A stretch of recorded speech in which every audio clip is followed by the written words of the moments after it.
જય શ્રી કૃષ્ણ બધાને, જય માતાજી. સૌરાષ્ટ્રમાં તો અમે બહુ રોટલા બનાવ્યા છે, ખાસ કરીને અમારા સોશિયલ મીડિયા આશ્રમે.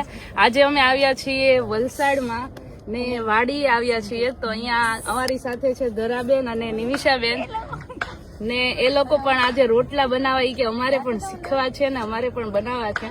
તો જોઈએ, એટલે અહીંયા રોટલા બની રહ્યા છે ને અહીંયા કોશિશ થઈ રહી છે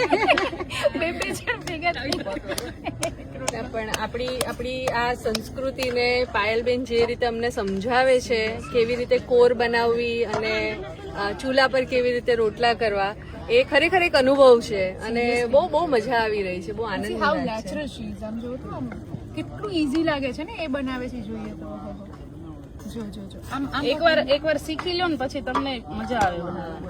ઈઝી પડશે. જો જો જો આ અમારો રોટલો છે. ટપક ના થાય ને તો રોટલો ન કહેવાય. અવાજ આવવો જોઈએ, રોટલો કરે જ તો બીજાને ખબર પડવી જોઈએ કે હા રોટલો કરે છે. હાથમાં લઈને કરું તોય તૂટી જાય. ના તૂટે.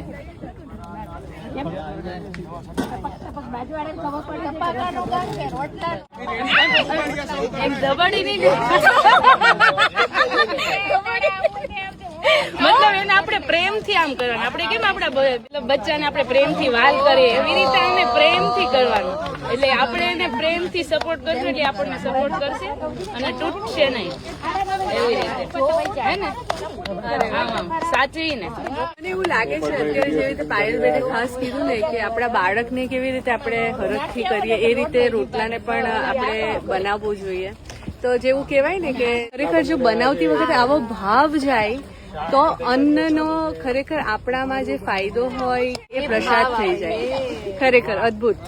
હા, તમને આવડે છે કે નહીં રોટલો એ અમને જરૂરથી કોમેન્ટ કરી દેજો. ને અત્યારે અમે પણ મજા કરીએ છીએ. રોટલા તો બહુ જ મજા આવે ખાવાની, હે ને બેન? બિલકુલ.